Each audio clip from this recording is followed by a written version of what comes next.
Well, I don't really like to call these talks as much as conversations. Talks is far too formal, and so there is a subject before us: doubt, the gateway to faith. So it's a kind of theme about two sides of a coin, because doubt and faith are opposites, or seem to be opposites. And up front, I would say, and by the way, this conversation has come from an inquiry that came to me by email. And so I responded by email, somebody who has all the opportunities in spiritual life, including spiritual initiation from a very well-respected and saintly guru, and so on, but very doubtful. Seem to have lost all their faith. And it's not a coincidence that these people, or that particular person, is an academic. So a lot of thoughts crowding in. And I suppose we have to evaluate why doubt would arise. And is it useful? And we can say up front that it is not only useful, but it is important. We'd even go a stage further and say it's absolutely necessary. For Christians at this time of year, there is the story of Jesus appearing to his disciples in an upper room. And one of those people is Thomas, who we know is labeled now Doubting Thomas. And the background to the story is, and appearances there, so extraordinary that any normal person would doubt. A person has been tortured, has been crucified, and they appear even with the marks of the crucifixion. And you rub your eyes, is it a hallucination? Is it real? So there are a number of supernatural phenomena. And we have to acknowledge that there are reports of this that are validated by others. In Swami Vivekananda's Raja Yoga, in the preface, he says something very significant and important. He would say that the practice of the science of religion, as he might call it, that is Raja Yoga, does not after the imparable manner of some modern scientists, now he's talking, of course, in the late 1800s, deny the existence of facts which are difficult to explain. On the other hand, it gently, yet in no uncertain terms, tells the superstitious that miracles and answers to prayers and powers of faith, though true as facts, are not rendered comprehensible through the superstitious explanation of attributing them to the agency of a being or beings above the clouds. And just make a small commentary there. In almost every culture throughout the world, going back, let's say, 500-600 years, there was an element of superstition based on lack of education.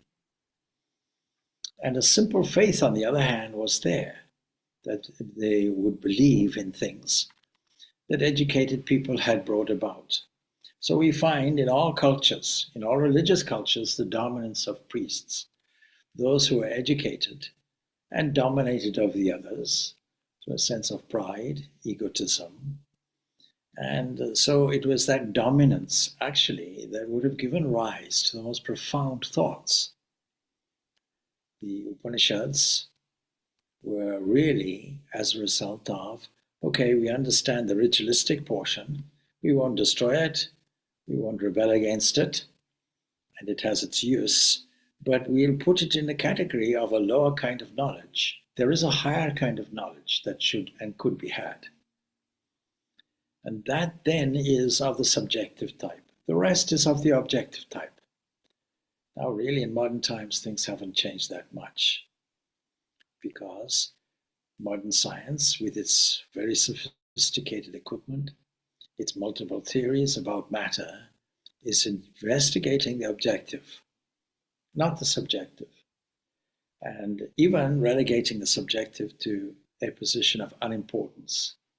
It's the opposite, actually, of what the sages had declared. The Mundaka Upanishad tells us about Paravidya, aparavidya, lower knowledge, higher knowledge. Even the scriptures are put into the lower knowledge category, because you cannot derive the real knowledge that is required from mere literature, from books, from hearsay. The great rumor mongering that goes on gives rise to much misunderstood concepts and reactions. So there are many examples that we can come across in the modern media which may have given rise to conspiracy theories or reactions. What Patanjali really classifies, and we translate as verbal delusion, it means we imagine something which is not there. We superimpose an idea which is not there. So in all cultures, people accept things on the basis of their background. The chances, for example, of you believing in a God at all is probably because your parents believed it, and so it goes back generations, and you were brought up with the idea. Maybe you went to a school that encouraged it. And so when it comes to any kind of modern argument about the existence of an entity that we cannot see, has no parts in space apparently, and no evolution in time, some kind of thing beyond the scope of what we technically call evidence or proof. Now, proof is entirely subjective. Whatever realm you're in, it is your own experience. So he goes on like this. He says, they're not rendered comprehensible through superstitious explanation of attributing them to the agency of a being or beings above the clouds. It declares that each man is only a conduit for the infinite ocean of knowledge and power that lies behind mankind. Now, we all have an aspiration or an experience that whatever is there in our finite field indicates something beyond it. Supposing you draw out a square on a piece of paper, 4 sides are there, you identify it. Yes, it's a square, it has 4 sides. You divide it diagonally, it has 2 triangles. And they all have mathematical relationships. That much you know. But in order to identify this figure, there must be an empty space beyond it. All objects are only defined in the vast area of space. And the more we explore that space, the more we know is beyond it. It wasn't so long ago that we thought that we lived in a geocentric universe. Some parts of the world believed it anyway, or held that understanding. It's quite a natural understanding. Even now, we have that understanding, albeit non-academically. We know it in our textbooks. No, the Earth revolves around the sun in a planetary way, and so we have a heliocentric view of our own small world. But we cannot even imagine that that solar world is actually part of a greater world, which we call a galaxy. The Voyager spacecraft that was sent many years ago to explore the world beyond our solar system, still giving information back. It takes 24 hours or something for signals to come back. Only one Voyager is surviving. And sooner or later, that will also disappear beyond the horizon of the solar system. But for the first time, we see this vastness, even within our solar system. We're at the very edge where we find the kind of solar ocean giving us disturbance from all kinds of forces interacting. That Earth is a non-entity. From this point of view, you won't even see it. So the more we explore, the more we see things are more infinite. And the realm of human knowledge says, whatever we find, expect something more. And so the infinite ocean of knowledge and power that lies behind mankind is what Swami Vivekananda says. It teaches that desires and wants are in man, that the power of supply is also there in you, and that whatever and wherever a desire, a want, or a prayer has been fulfilled, it was out of this infinite magazine that the supply came, and not from any supernatural being. This is a wonderful, wonderful statement, because many people who believe in the extra cosmic realm of God, a kind of symbol for something more infinite, something deeper. It's not wrong. It's just we have to interpret the unknown in our own way. And there are countless ways.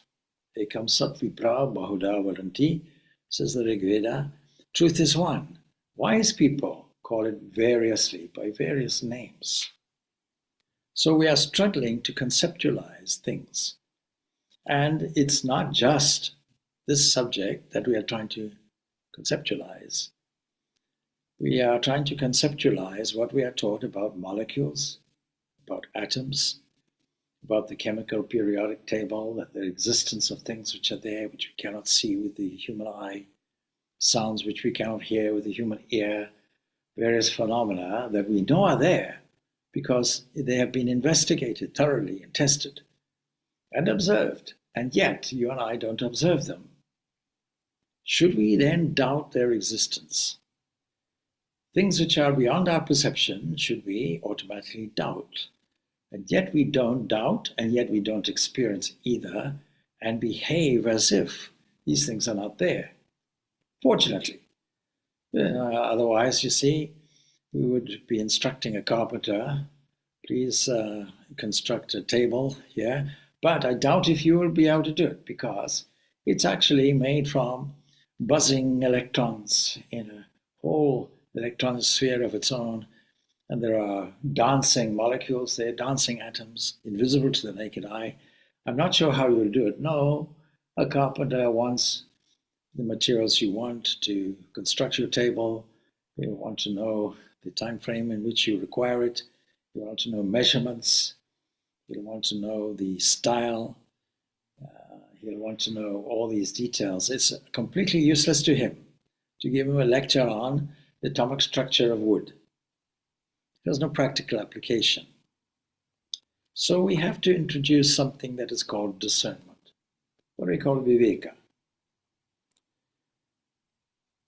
The ideas, continues Swami Vivekananda, of supernatural beings may arouse, to a certain extent, the power of action in man, but also brings spiritual decay. It brings dependence, it brings fear, it brings superstition. It degenerates into a horrible belief in the natural weakness of man.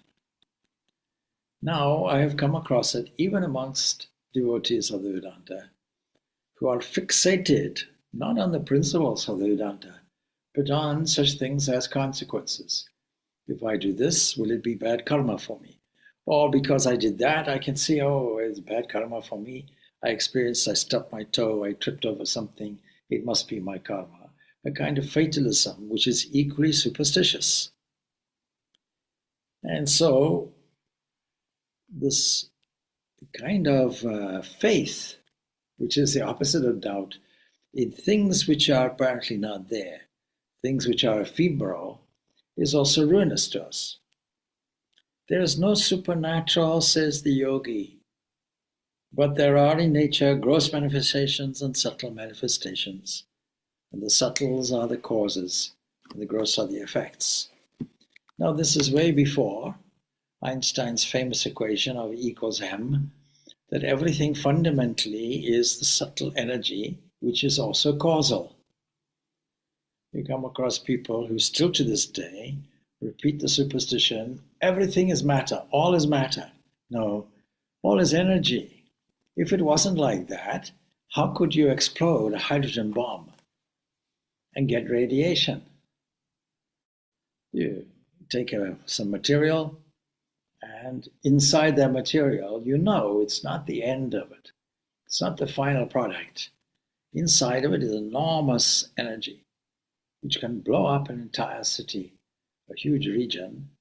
And of course, it is the capacity to use these nuclear weapons that is currently the threat hanging over our heads in modern times. What's the answer? The answer is that you have to have thoroughly going modern sages in charge of these things, people of infinite wisdom in charge of power today.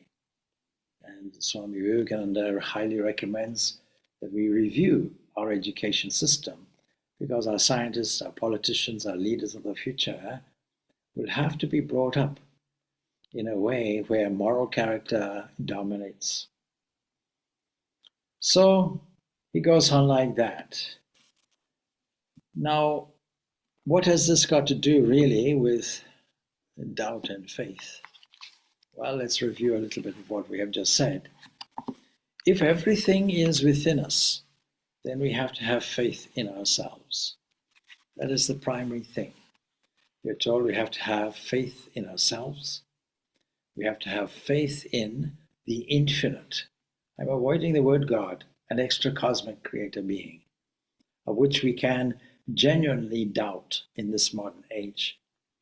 I'm taking all superstition away and the doubt that goes with it, and inserting this idea.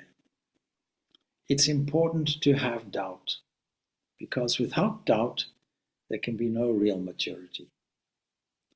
And without doubt, there are no questions. A question is an expression of, I'm not sure, which means I'm not sure if I know or I do not know. So I'm doubting the outcome of the question without some assistance and help. And in order to get that help, I will need for something to be persuasive, intellectually persuasive.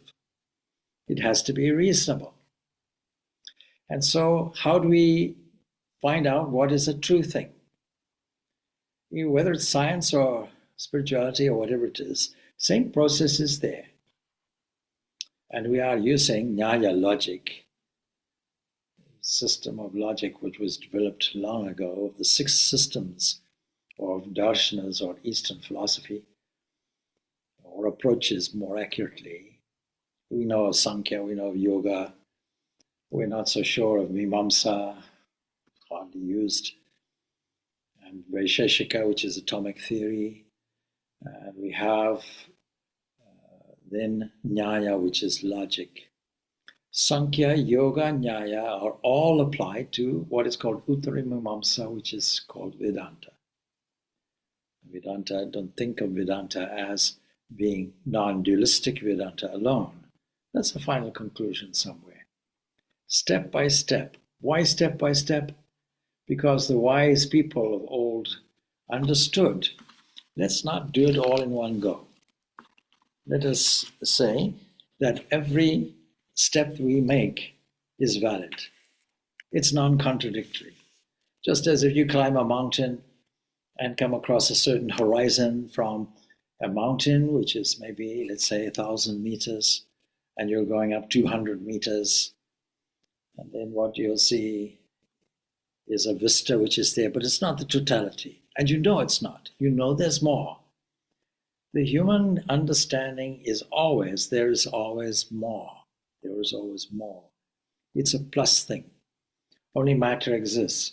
You might think that, but there's more. Or what about ideas? What about idealism? Yes, you might think that, but there's more. You might think that there's a cosmic mind from which everything comes. Yes, but there's more. You might think that there's a creative potential. Yes, with qualities. Yes, but there's more.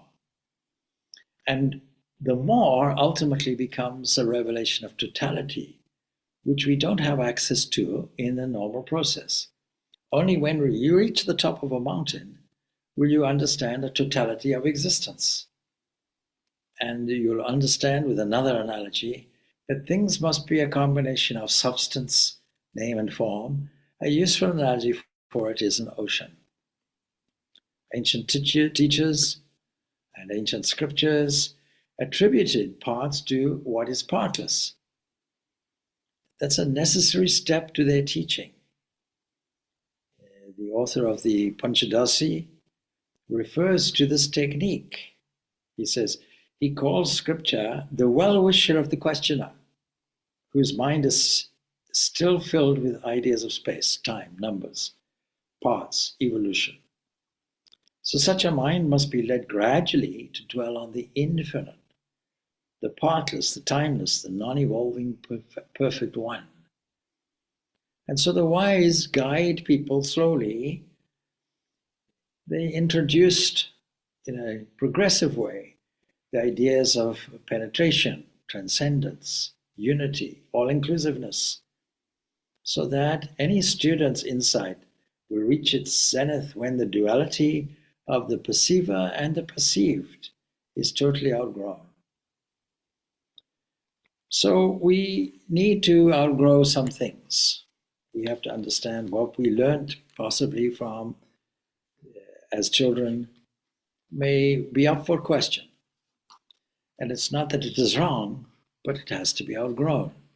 And equally, people brought up in an atheistic environment will continue that assumption.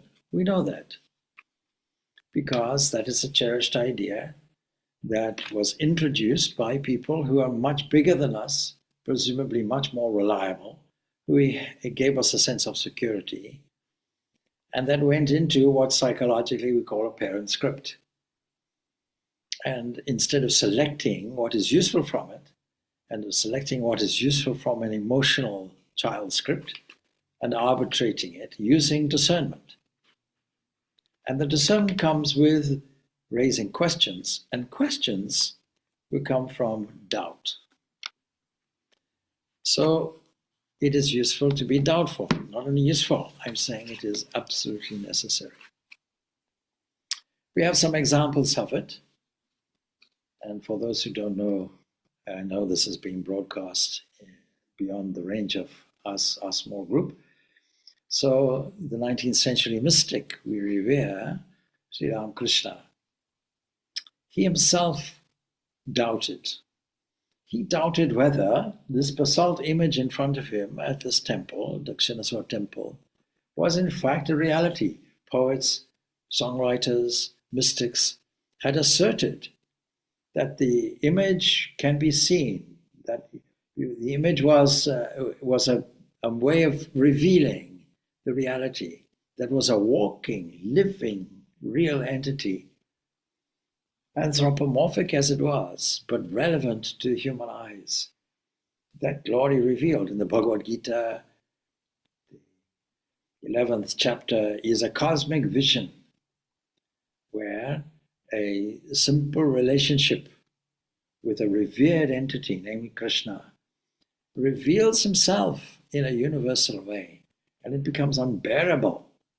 Eventually he begs, please stop, because I see all the events of the universe.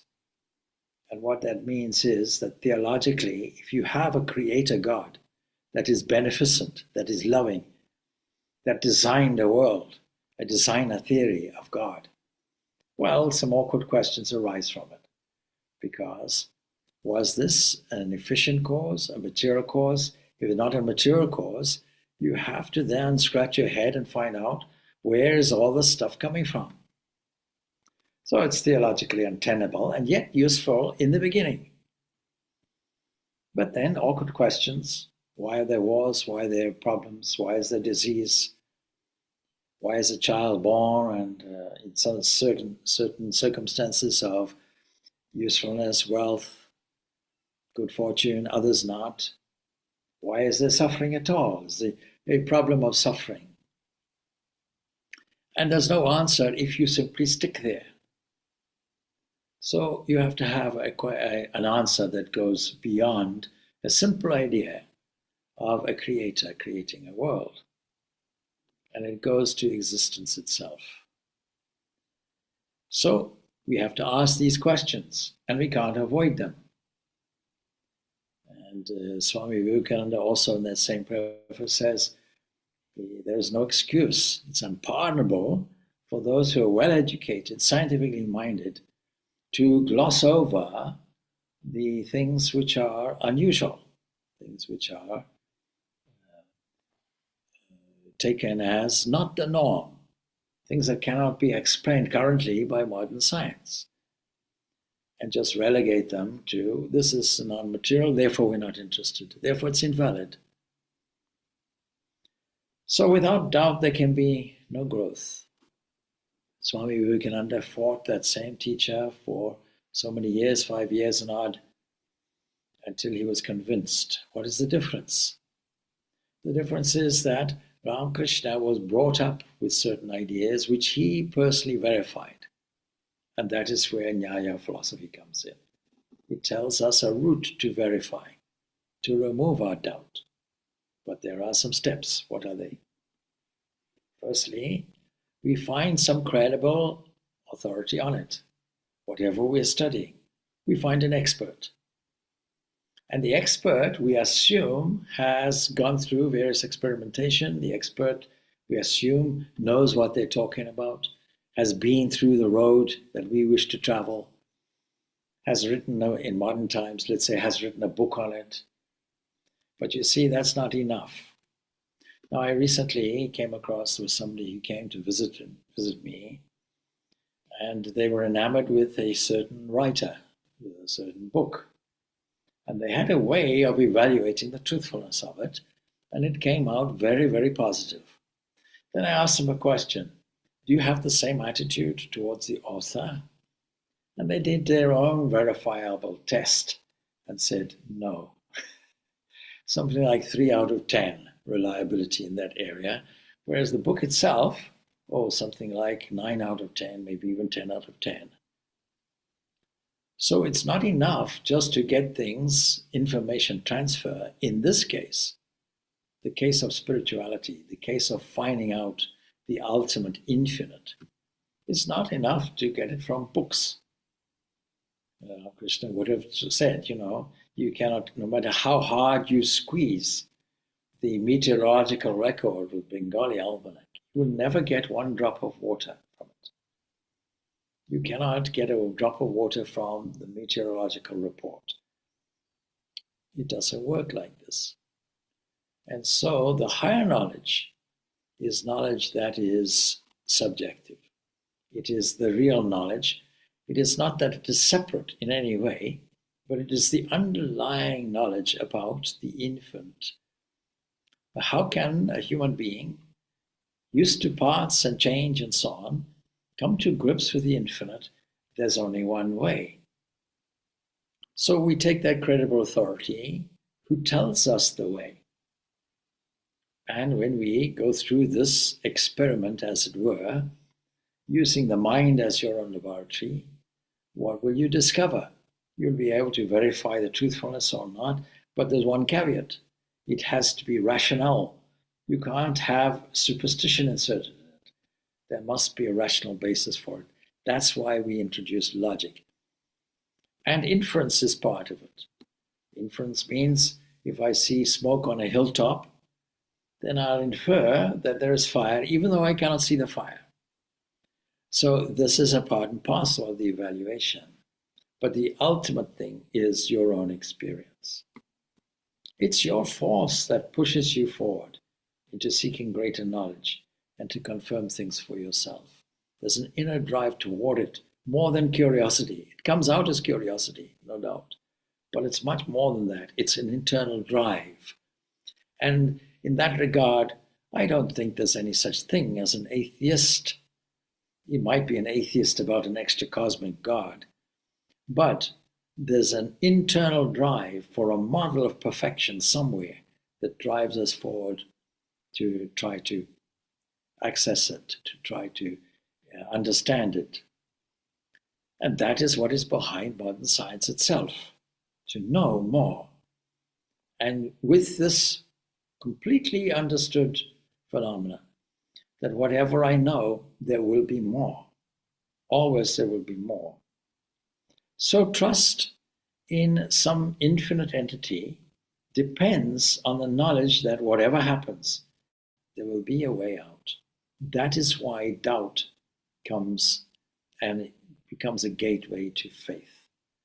Because having removed the doubt through the process, faith comes in as the dawn of knowledge. It comes in gradually for many of us. Sometimes it comes in as a sudden inspiration. For example, St. Paul on the way to Damascus suddenly struck down, changing the whole outlook on life. Paul, not even having met the biological Jesus, gets this revelation of Christ. And that then becomes the basis for Christianity, ultimately. And so along with this comes decision making, because that's where we find the doubt. As soon as we come across a doubt, then decision making becomes an awkward thing. And how to remove doubt about anything. Where we just expect faith to come in? Not at all. We have to make many decisions, there's no doubt. No part of your body will make a decision.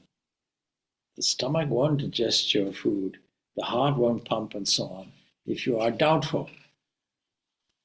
And so there has to be a necessity for asserting faith in your own capacity to make decisions based on information, that's the logic part, and the capacity to discern, that's the intellectual part, and then the capacity to act upon it, not go back. Based on what? Based on Atman. What do you mean? We cannot doubt our own existence. We can doubt everything else. If we are highly skeptical, we can doubt every single thing under the sun, but we cannot doubt our own existence. I exist, that's a basic premise. With that, we now make an exploration. And Scripture helps us in this. Scripture is the authority that we're talking about. A teacher is the authority we're talking about. Somebody who's gone the road is what we're talking about. Somebody who says, you also can do it, that is not saying it's only for me. Everyone can do it. Why? Because that internal discovered entity is within everyone, not just one or two people. One person having done it, we can all do it. And so faith in the experience of others. And as we progress, we develop faith in our own experience.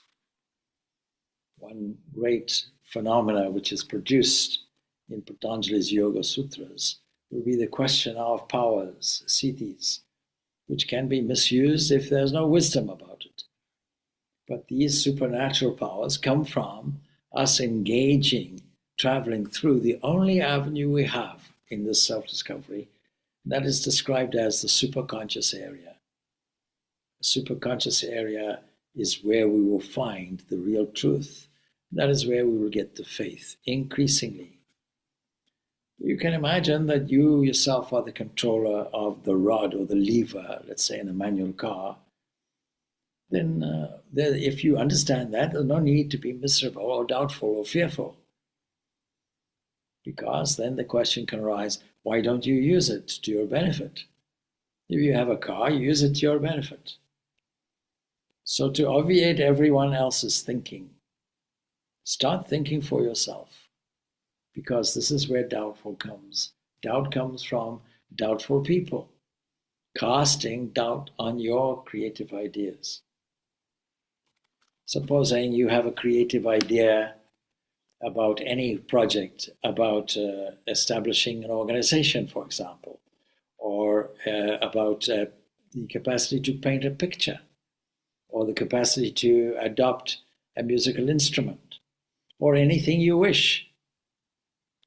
There is, if you go to an art school, I think sometimes that damages your creativity, because there was an artist who I came across and said, I never went to art school because there was an exhibition, my paintings on the one side, and I looked at two paintings on the other side of the hall, and I thought, I wish I could paint like that. That is outstanding compared to my picture. Let me go and examine these in greater detail. And she says, when I came close, I saw these portraits that I'm seeing were by two different artists. And I thought, I don't want the standardization. I want to produce my own unique work. when we start something new, there are these three phases. First of all, we have the doubtful phase, probably. We falter. Maybe I can do this, maybe not. But then as we learn more and practice diligently, we have more faith in our ability. And practicing much more, not only do we have faith, but we have the freedom to use the ability. We have now mastered the instrument. So we have to start thinking for ourselves. We have to use a kind of method of looking inside and outside, within and without, moving the lever to remove your stupidity and your incorrect feeling that the senses told you, you have been a victim. So, as thy faith is, so be it unto thee, is the biblical quotation. If there is doubt, you will always have difficulty. And I think it is in Mark's Gospel, and the episode is Jesus passing a fig tree, and it's withered, or Jesus makes it withered, and the people following him, all his disciples, are astonished. Such power this man has. And he says, well, you see, greater things than this can you do, And then he says, if you say to that mountain, come here, it will come. And then he says, gives the formula. Thy faith, your faith has saved you. It is your faith. Believe that it is already accomplished, he says. Believe that it is already accomplished. Believe that the infinite is already here. Believe that you have infinite possibilities within you. Assert yourself. Look at Arjuna in the Bhagavad Gita in the midst of an unfortunate circumstance, doubting, because fear generates doubt. And the opposite of both of these things would be faith.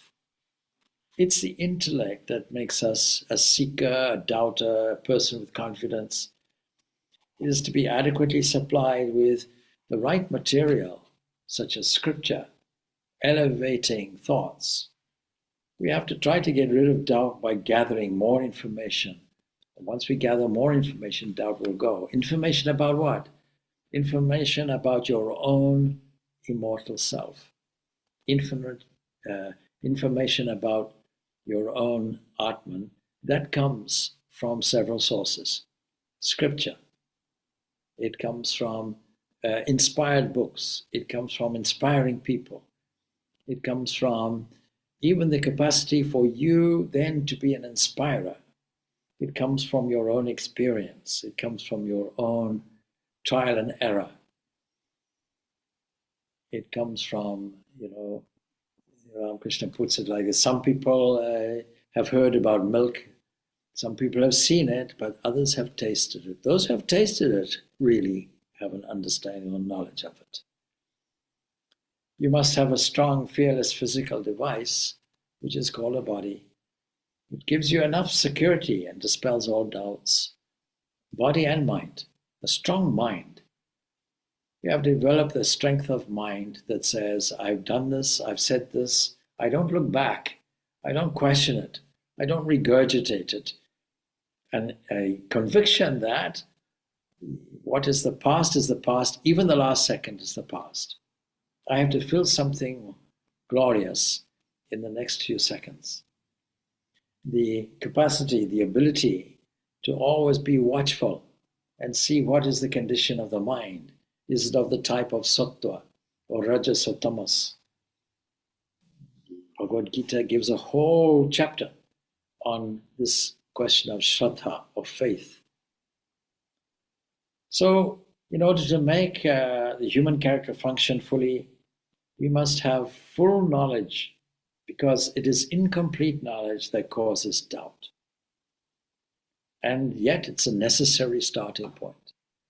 And even if you move at the master level, mastery over the instrumentation that you have, well, doubts can of course still be there, there's no doubt. Continual effort or continual doubt, though, will definitely drag you down. Therefore, do not persistently doubt. take the doubt for what it is, allow it to move on, and put something positive, useful, strong within it. There's a useful writing that was given by Swami Vedanta. And it's remarkable how he puts it in such a modern context. I'll read a little bit from his text. He says, human minds seem to have almost exhausted their reasoning powers in producing all kinds of arguments that can be given both for and against the existence of what we might call God. For hundreds of years, philosophers, scientists, and theologians among all nations have been bringing forward proofs, either to show that there is such a being as God or to deny his existence entirely. What's the merit, deviating from the text, what's the merit of knowing and understanding this thing called God? It's to take the childish concept that we deservedly should outgrow, take it out of the argumentation bracket where these philosophers and theologians and so on and so forth, that's their realm, and take it more seriously based on the idea that there are people who have seen. Somebody says, I have seen God, I know the soul, and so on. These are the people who will be your inspiration. And Vivekananda, as Naran, asked this question, having gone through the whole of the prominent people who are wiser, pundits, scholars, and so on, have you seen God? He didn't come across any satisfactory answer because nobody had said, I have seen. Only when he came to Sri Ramakrishna. And Ramakrishna laughs. He says two important things. Not only have I seen, but I'm seeing him here now, more real than you sitting there. And furthermore, you also can see him. That's the beautiful thing. You also can see him. Sometimes we think that saints and great mystics and what have you are phenomena of the past. They're not relevant today. Nothing happens today. No, that's wrong. As long as there is a human, there is the infinite capacity of the human. So he goes on to say that in favor of the existence of God, some people like it, they are convincing to those who already have some sort of belief. Now there's a difference between belief and unwavering conviction. When we talk of this faith, trust is implicit in it. We have faith in many things.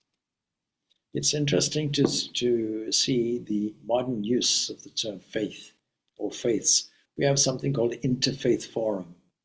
So faith and a belief system seem to be going together. But we have faith in many things.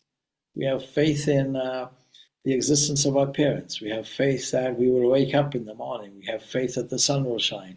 We have faith in maybe ill-placed the meteorological office. We have faith in the digestion. We eat food and we assume it will be digested. We have faith in our breath. We have faith in things that people say. It doesn't extend to politicians, of course, but we have faith in many, many things which automatically we take for granted. And along with that, we have doubt. Now, faith in the context of religious belief can be of blind faith, a blind faith type. And it is this that Swami Vivekananda is criticizing. They have an excuse. They're uneducated. But in today's world, how many of those are there? So we have to use the discoveries of modern science and our own discoveries and those of the past who engaged in mysticism, that is, their energy opened up the superconscious area of the mind. And as it opened up, it became more and more progressively revealing. And when we do that, we leave behind the childish ideas and come to something that is not only reasonable, not only logical, but experiential. So there's that chapter. I haven't got time to read the entire thing because it's quite a long thing, but wonderfully, wonderfully written. Swami Vedanta does it. And so contemporary. Even though he's writing it, I don't know when, maybe the early part of the 20th century he's writing it.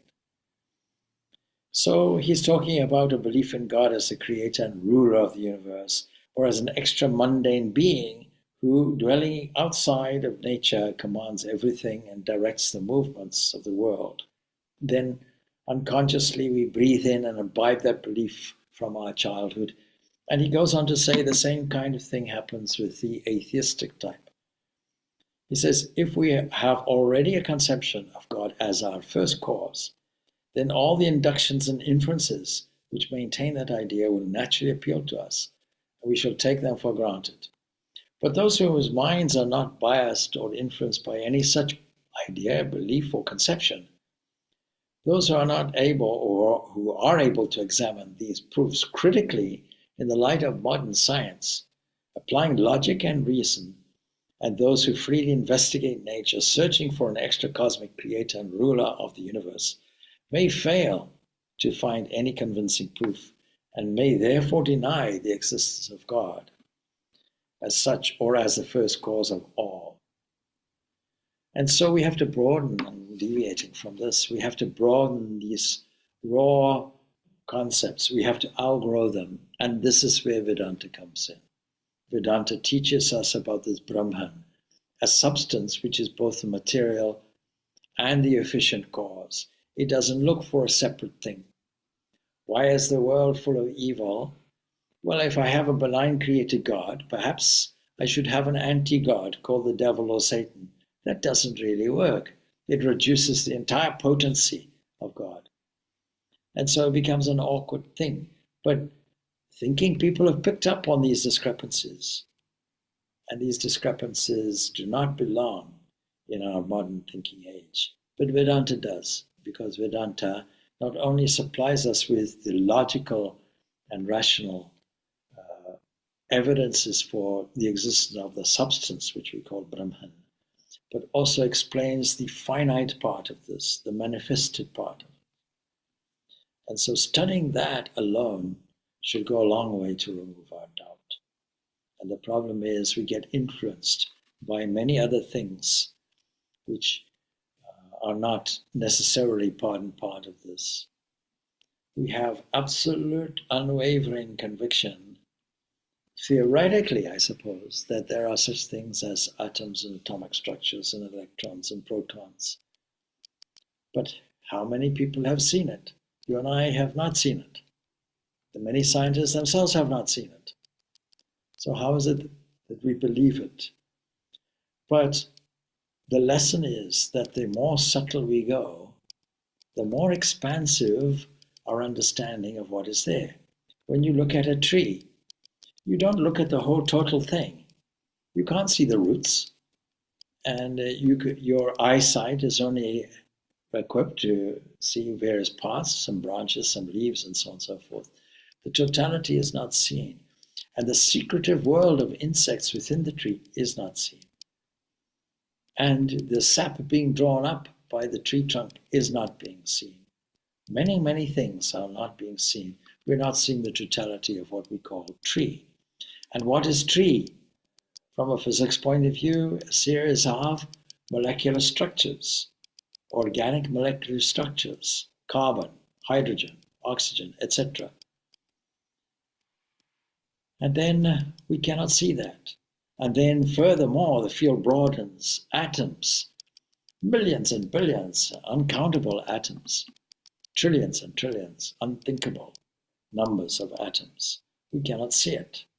And yet, the more we investigate, the more removed we are from what we have seen, and the broader the field, until the investigation tells us there is an infinite behind this, beyond which you cannot go. And that infinite can only be explored and experienced by ourselves by the pursuit of our spiritual life. Well, we'll leave it there. Om Shanti, Shanti, Shanti. Peace, peace, peace be unto all. Thanks. Thank you, Swamiji. Thank you, Swamiji.